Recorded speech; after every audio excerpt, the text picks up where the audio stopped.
this setup does not go together well. The LCAs are 25mm extended. These are obviously tie rod, roll center corrector tie rods, which got the big chunk down here. The knuckles are cut and shut knuckles. However, the rack is still a stock rack. It's not 25mm or cut and shut rack. We're actually fouling on the LCA down here. So my options are either notch my LCA, or we're going plan B, offset rack spacers.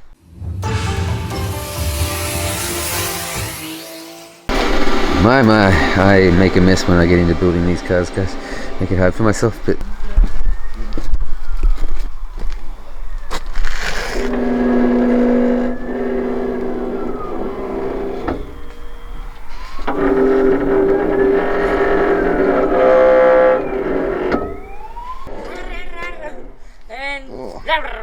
And we just broke a rocker. Oh god, your light is bright. So it is bright. That means lock kit hopefully solved. The offset rack spacers are going to get us by for now. I'm going to come here really quickly. What we have to do is, I was trying to put the brake pads in, because this car has sat for a long time. The brake calipers are actually seized. I cannot push the pistons back. You can see on the side here, I've pushed one back here and one back here, but these two will not move. And trust me, I've been using the big boy pliers and a whole bunch of stuff. So I'm gonna take these off, disconnect them and throw them in the vise on the bench, and hopefully push them back enough. But we've got brand new rotors and brand new super cheap pads. So it's probably gonna be quite a squeeze getting these in here, to be honest. Oh. And then we pull these out in hopefully 2 weeks. Put in the Project Me Drift Spec teal coloured ones, and we'll pull this off again, and I'll prep and paint and make this look all pretty, and then we'll worry about this stuff later. But I also did do a ride height adjustment on the front, so I've raised it another probably 2 centimeters on this side, just because I do not want to ruin the paint doing lock to lock and being a drift event. So we've lifted up the intercooler probably around, I don't know, 30mm at least. That's like an inch, just to stop any fouling and to clear anything. If I run a ripple strip, I'm not going to rip my whole front bar and intercooler all off as well with my piping. We've sorted out the lock issue. Ready? Watch this. Bam!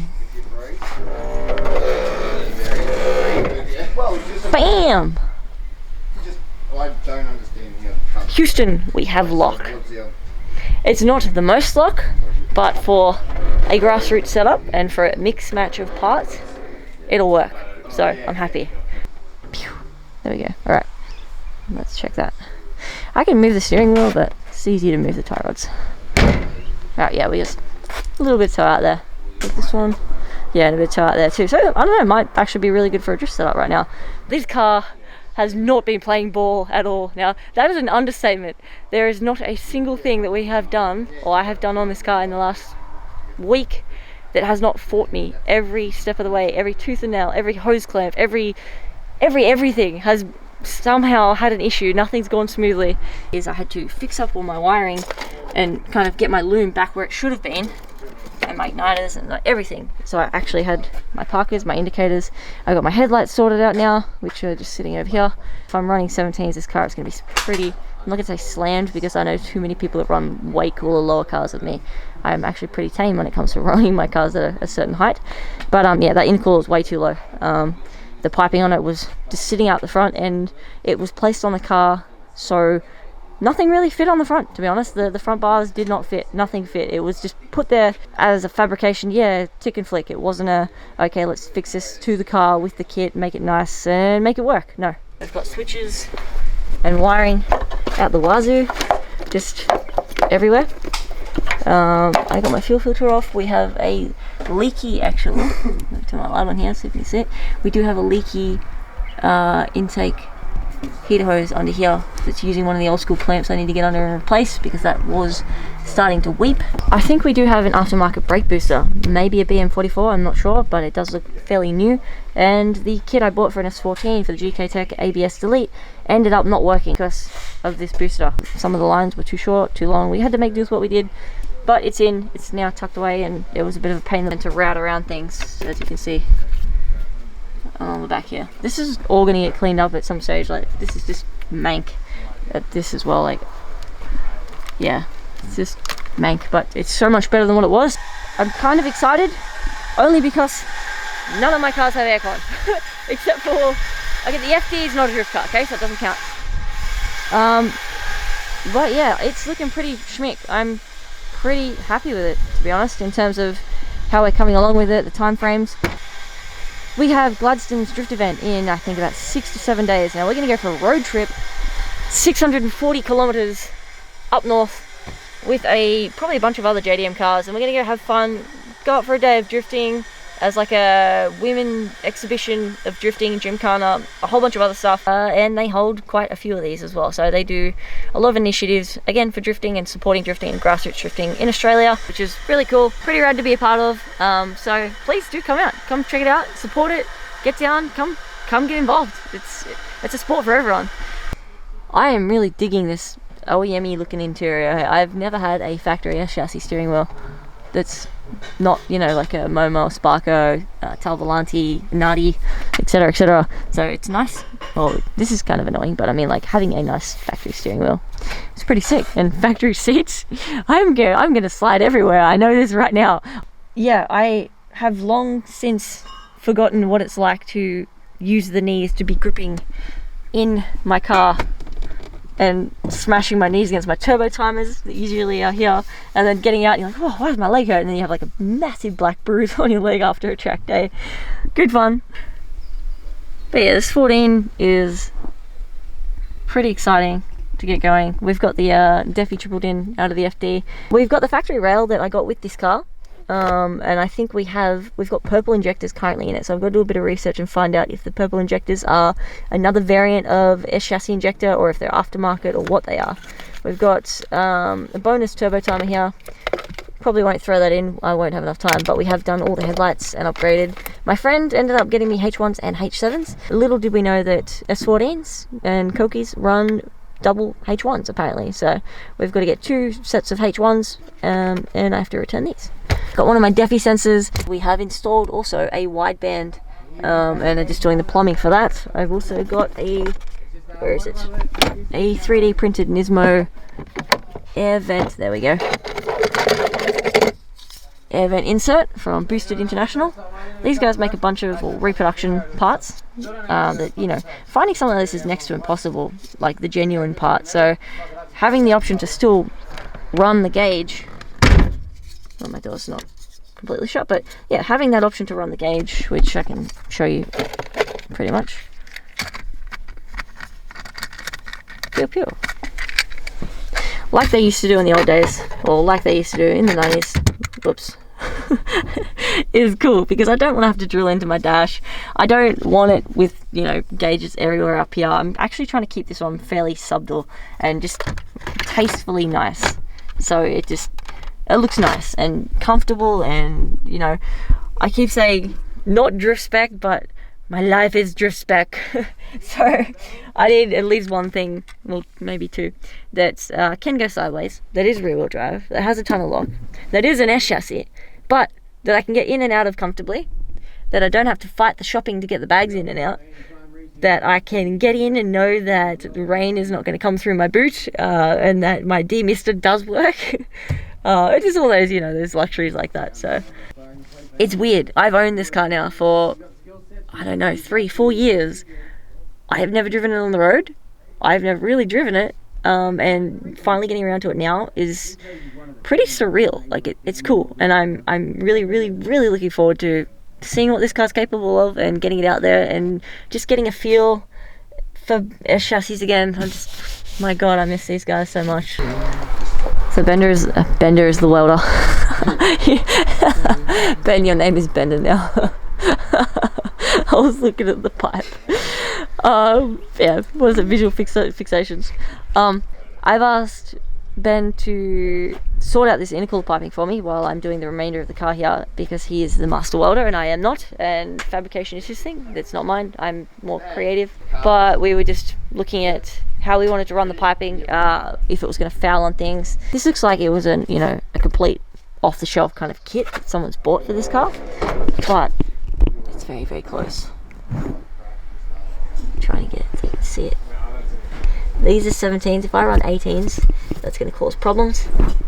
but it's also been slightly modified when the exhaust shop has done the original fitment of the intercooler and the piping and stuff. So there is things like, where is that? Yeah, silicon pieces.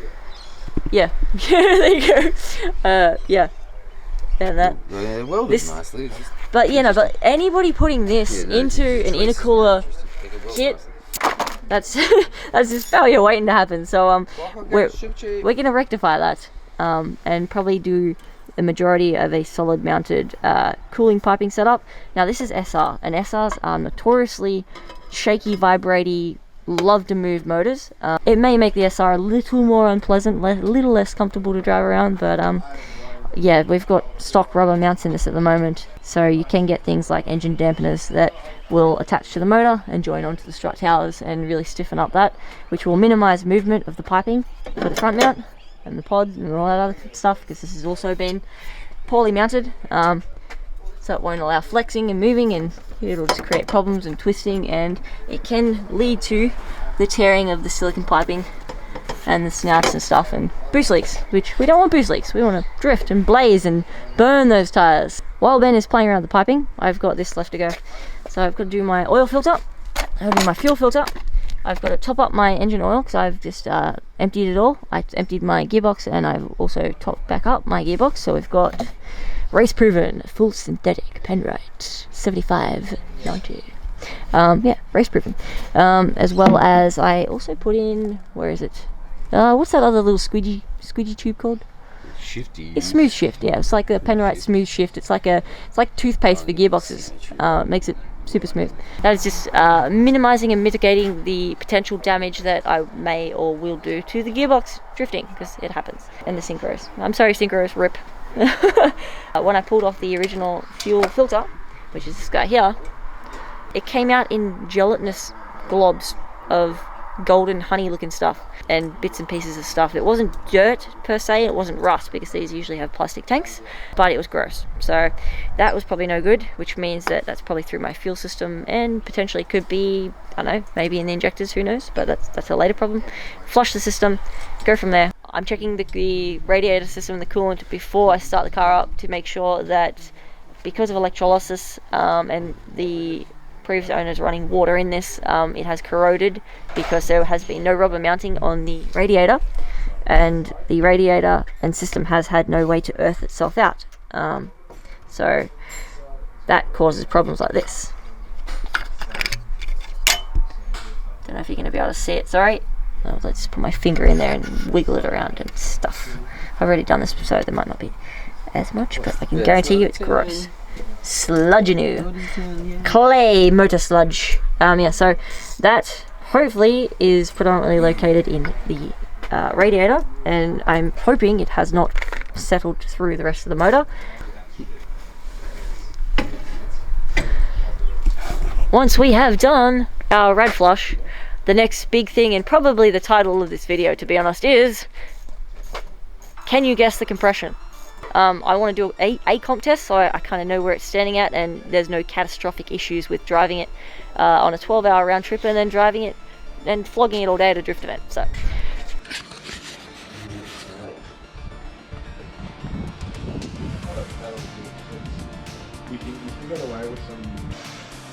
that's cool.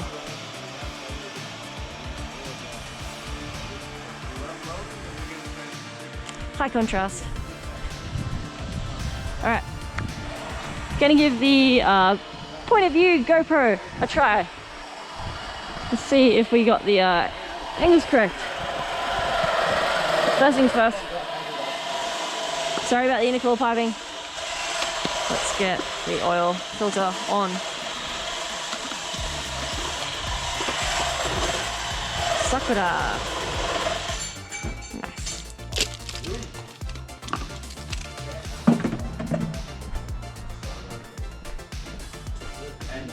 We are going with the right-handed Penrite. Penrite, can you please make left-handed Penrite, please? I'm just going to keep harassing all automotive makers until one day there's left-handed everything.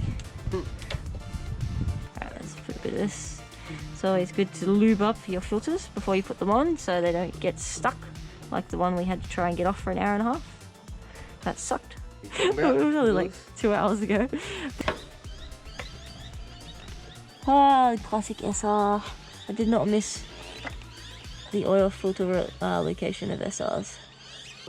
Stabbing hands into engine mount because SR. Yeah. Okay, we got it. Yeah. Yeah.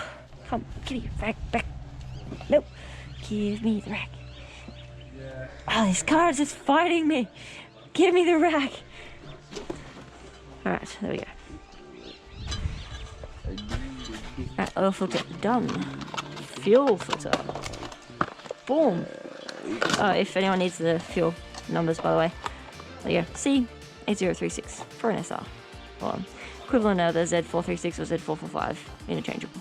Well, you nailed the angle mark and it would have worked. I nailed the angle mark? We did get that part right, but we didn't pay enough attention to how far into here it was, and it's not quite far enough.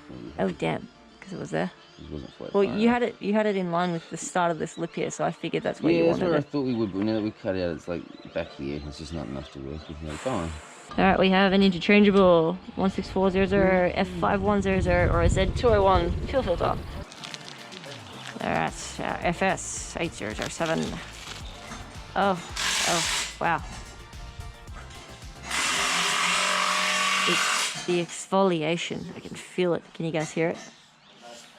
I'm gonna stop stroking my fuel filter. It's just very coarse, like powdery coarse almost. Alright, what do we need? We need, just double checking this. Sick, it's not bad.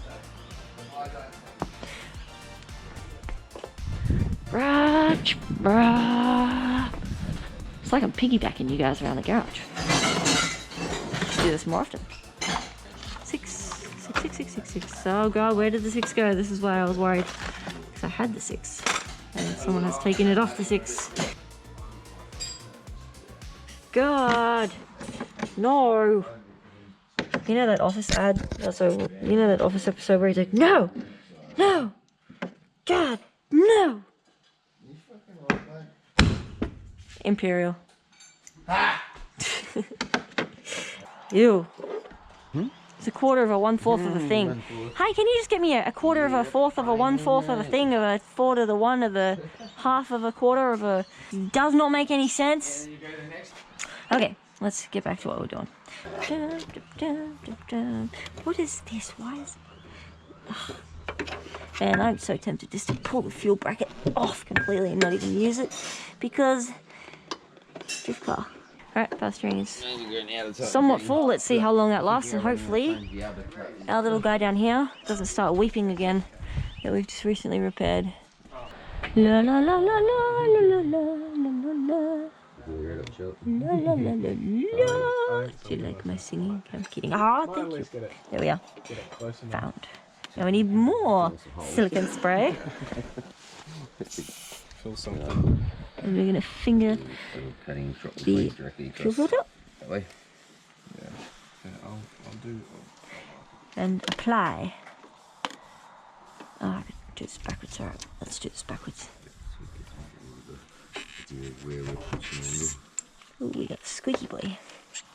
Do you guys remember a couple of vlogs ago where Dan had one of these and the filler neck, this guy here, on him split somewhere along here, and he just tipped oil all over his RX-7's engine bay, and then he thought he fixed it, and then he tipped even more oil all over his engine bay. Fun times. Alright, we are tight.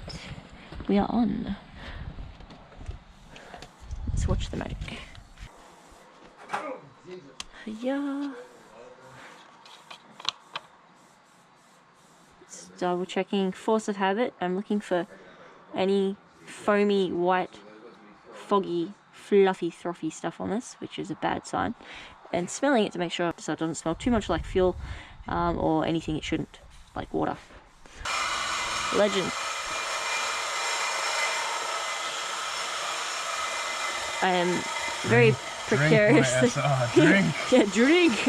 I'm very precariously watching that filler neck. Sorry about the background noise. We're cutting up any cooler piping. Yeah, with blunt blades most likely. Nothing. Dry as a bone. Sweet. You never know. Alright, we're not. Still gotta buy a battery for this actually. Oh yeah, almost full. Buys everything for the car except battery. In my defense, I didn't buy a battery though because I wasn't sure about the terminals in here, because all the S14s that I know of have the positive on the left and the negative on the right. However, this has a reversed polarity with the positive on the right and the negative on the left. 3, 2, 1, go. Here. What are we at? So we had 6 litres and we're down to just above 2. So yeah, we're probably almost good. 1 Mississippi, 2 Mississippi, 3 Mississippi, go. Oh, we are above H. But that's not too bad because that will get absorbed a little by the filter as well. And if I'm going drifting, I'd rather have a little tiny bit too much oil and not enough oil. Sick. Alright, awesome. Well, the last thing I need to do on my list for immediate action before startup is pull off my upper rad hose and check the condition of the coolant and whether the clay sludge of corrosion has made its way into the motor, or if I can. Oh, I miss that so much. So satisfying. Or if it has just been kept its locality to my radiator. We're ready for stuff to go everywhere. I should probably put a bucket down. Maybe. I mean, I don't think the radiator's got much in it, to be honest, but I think we should be right. I'll just drench the motor and stuff if anything comes out, but we're feeling pretty dry at the moment. God damn. There we go. Oh wow. Bone dry. Oh, I'm gonna pull the other. Oh, it smells like coolant. Like overwhelming amounts of coolant. Oh no, it doesn't look good. Do do do do do do do do do do do do do do do.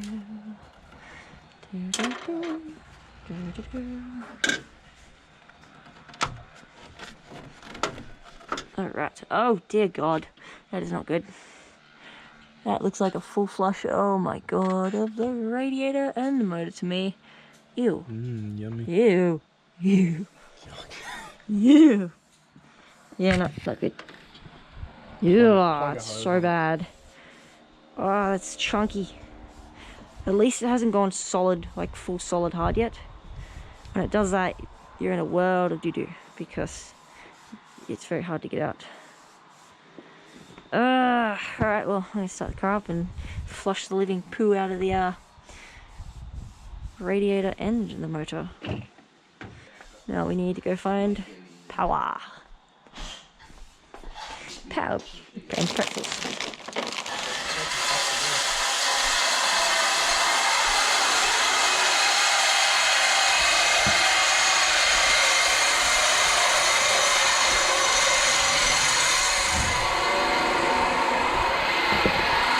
Right, this is going to be a to be continued.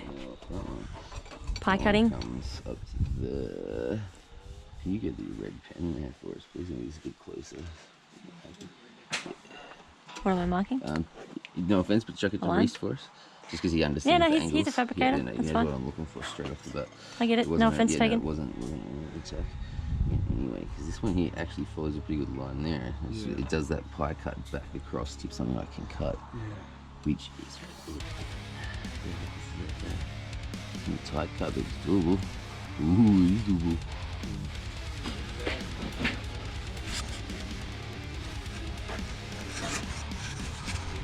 Alright guys, that is going to be it for tonight. I will catch you guys in the next vlog. To be continued. Bye.